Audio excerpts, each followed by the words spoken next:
When you want to know, this is where to go. Learning with Logan.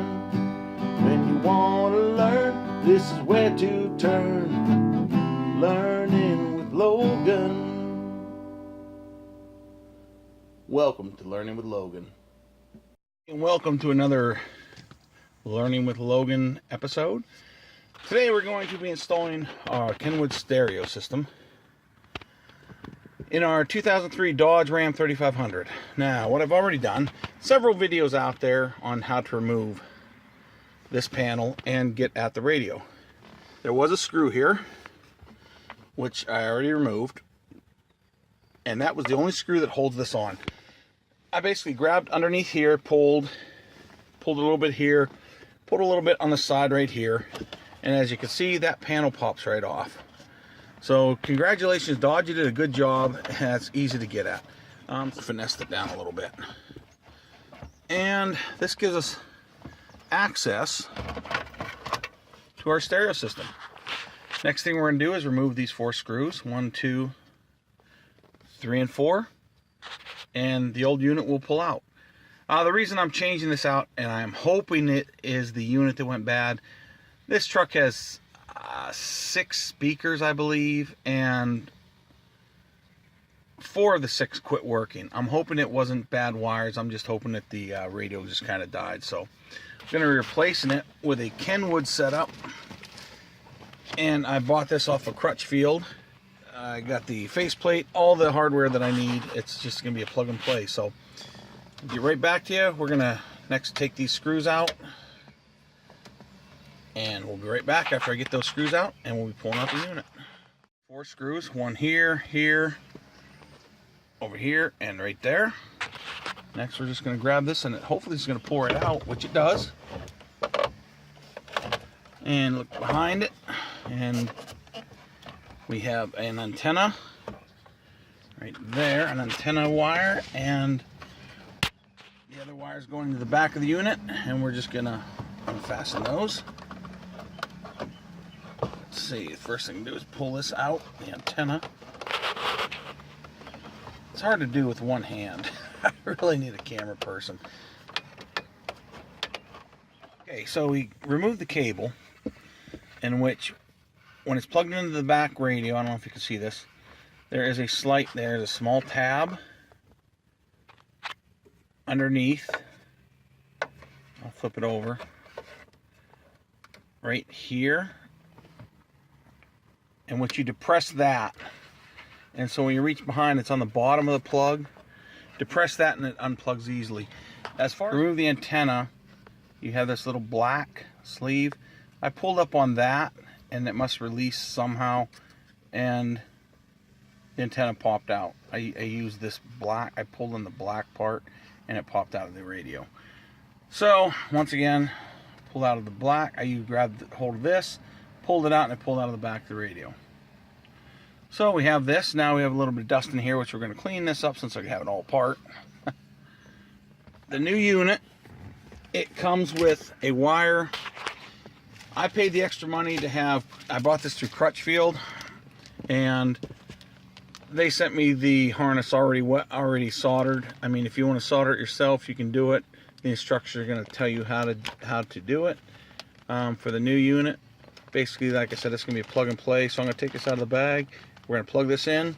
It also comes with the new antenna, the cable. So we're going to get all this stuff installed, and we'll be right back. Here's our cable, and we're just going to slide it into the existing, and that'll give you the adapter to go into the new unit. So it's a really simple, just slide it in. I'm going to need 2 hands once again. So, well, maybe not. So we're just going to slide that in, and boom, it's basically done. Just make sure that's good and tight, which it is, and that part is done. Then we have our adapter. I see they put it in a Ziploc bag. Nice. All right, and once again, because they've already done all the work for me, this is truly a plug and play. It cost an extra $24 for them to do this. I mean, like I said, I would have soldered it myself, but I just didn't feel like messing with it. I wanted to get this install as quick as possible. So I'm going to put it in a position like that, give it a click, And there you go. If I ever want to release it, once again, here is the tab that you will push in on, the thing in the center. If you push in on that, that releases it. So now that is all connected, and we're going to be ready for the radio. Okay, so because I didn't read the directions, yes, I did it incorrectly. The correct sequence is put the sleeve on first, then the outside faceplate, the adapter, goes over top. And there is a top and a bottom, in which it is marked top. Right now I have it 180 degrees wrong. So I have the top at the bottom actually. So I'm going to take it apart. Now it's a simple fix. I mean, I just lift up on this tab gently, this whole sleeve will slide off, and then I can just do it, flip it over, and slip it back on, and it'll be correct.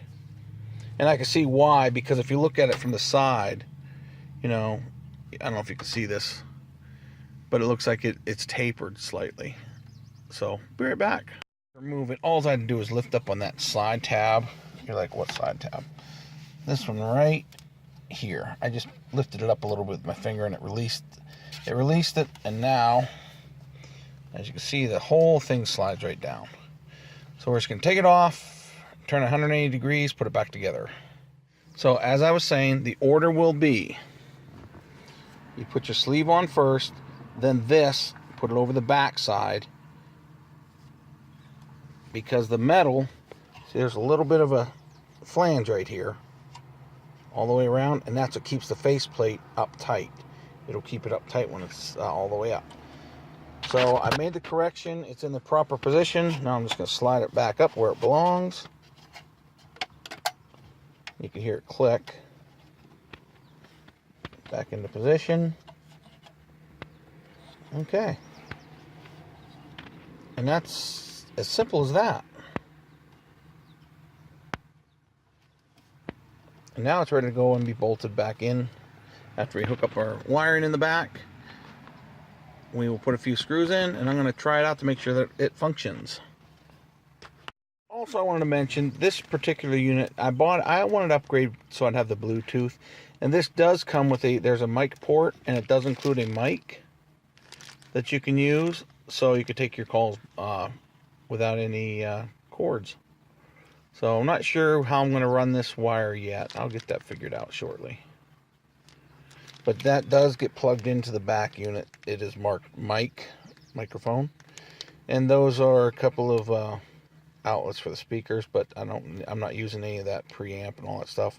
I'm basically just wanted a stock unit using stock speakers with Bluetooth. So there we go. So as far as the Bluetooth speaker, I'm going to put it right here on the side of the visor, and okay, we're going to put it on the side of the visor right here. And you'll see a little bit of wiring showing, not a whole lot, but right here. And then I'm going to run it down the column, and I can run it underneath and hide the wire. There's plenty of wire here, so that's not going to be an issue running it to the radio. There's plenty here. So not much to see here other than tucking it all in here, tucking it all in, and we'll go in behind there. Easy. I could just go through via the weather stripping. Peel that back and slip it up under. Easy peasy. We'll keep running it down, and it'll be hidden, and we'll be able to talk on the phone now through the radio and Bluetooth. Not to mention having our own music, etc., etc., etc. So we're proceeding. Okay, so I've hidden the wire all along here. It's real easy. Just put your finger right along that strip, and the wire pops right in there. Then I pulled the side fuse panel, if I had fuses there, but there's a panel on these Dodges right here. It just pops off real easy, and then we're going to run the wire right underneath here, and we're going to feed it through there, one of these holes somewhere, and get it over to the radio, all underneath the dash. Okay, another thing I wanted to mention, we're going to be going through one of these existing holes. Eventually it'll probably cut through this little skinny microphone wire. So on the internet, yeah, pick your site you want. You can get these grommet kits fairly cheap, and they give you a nice little assortment of grommets, rubber grommets, that you can put in place to protect the wire. So we're going to pick the proper size and put in that hole, and then we will thread it. We will thread that microphone cable through it. But that way it'll give us some protection and you won't have a sharp edge. We have the grommet, and I put the cable through the grommet with the male end, and it's through the hole. Now we're just gonna work the grommet up to that hole through the metal. Fairly simple procedure, I hope.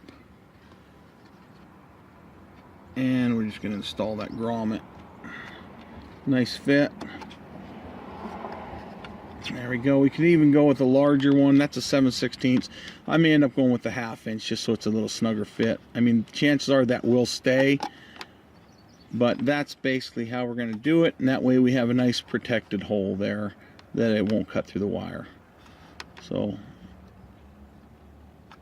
okay, next move, I'm just going to continue threading it underneath the dash over to the radio. Alright, so since I started with the microphone end up here, and I started from that end, I want to get the wire coming up through this way. So I guess I'm doing it the hard way. I have a wire that I'm going to feed down through. Let's see, just a piece of the little hanger wire. And I'm going to thread that through, and then I'm going to tie it onto the end of the male fitting that plugs into the radio. So once again, this is just for the Bluetooth speaker. And once I thread this on through, it'll come out down there, and then I will attach it to the other end of the microphone cable. Okay, so instead of going through there, I'm going to run the Bluetooth microphone wire up through there. I think I'll have enough clearance on the radio and everything. So we fished it through, and I fastened it on. Now I'm just going to gently work its way up until I get the end coming out the hole. And there it is, easy peasy. So now we did fish it up this far, but now we ran the draw wire up through, and we're going to rehook the end of the microphone, and we're going to finish running it up through here. So it was a two-step phase, but we're going to get the wire where I want it to be. We now have the microphone wire up through the back, which is where I wanted it. Okay, now it's just a matter of getting everything plugged in. We're going to be plugging in the microphone, antenna, and the main power. So we're going to move this up here and plug it all in. So here we have everything plugged in. Now we're just going to slide the unit back into the exact same spot where I put out the stock one. Going to bolt it in, and we're going to hit the key, and I'm going to see if anything works. And hopefully all speakers are going to be working, which means I don't have to track down any wires that may have been broken in the doors, and etc, etc. As you can see, hooks in the exact same spot. There we have our screw holes all lined up. It's just a matter of fastening it in with a Phillips head screwdriver. So basically this whole install was done with a Phillips head screwdriver, and because of the way that I fed the speaker wire, I did have to use that little bit of a lead wire to fish it out. Hindsight's 20/20. If you drop the microphone in from this end and then worked your way back up, you may have a different, easier way to do it, but that's the way I did it, and it seems to have worked out just fine. So let's hit the key, see what happens here. We have no, oh, I see some juice. It did come to life. It is blue. There we go. Functioning, select language, great. Let's go Espanol. Sorry, we are in America, where English should be the national language. Come on, politicians. Okay. So I'm not even going to play around with this on camera because it's going to take me a few minutes to figure it out. So I'll be back. Just so, here's an update. I did just get to the radio, and I'm going to double check the antenna connection because it's not coming through as clear as I would hope. I'm getting a little bit of static. Debates about tomorrow. I don't know if you can hear that, but all the speakers are working. So yes, the problem was with my original head unit in my Dodge died. Finally, I have 6 speakers working. Turn this down. But that's going to be the install, and we're going to finish this up. I didn't put the screws in. I'm going to put the screws in, and then we'll pop the cover back on, and that'll be it. Right back. So once again, we're just putting the screws back in, And this install is getting closer to done. Okay, so we have the unit all screwed in. The next thing is just put on the panel, which it's just a simple clip. So we're going to work it underneath the gear shift. We're going to line everything up. And hopefully everything's going to fit nice. There we go. And then it's just pop it in and just push on it. You can hear it click, click, click. And we're going to click this in. There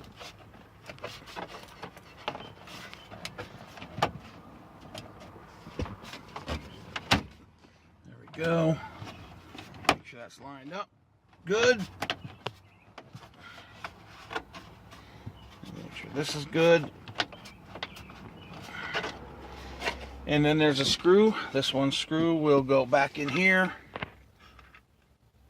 And that's it. That is a complete install of the Kenwood. It was fairly simple. We're going to put the panel back on here. And that's it. So that's how you install a Bluetooth radio in a 2003 Dodge. I hope you enjoyed the video. Please subscribe. We're really looking for subscriptions. I'd like to hit 1,000. And if you have any questions or comments, feel free to list them. Thanks for watching. This is Logan Gray saying, have a nice day. When you want to know this is where to go, learning with Logan. When you want to learn, this is where to turn, learning with Logan.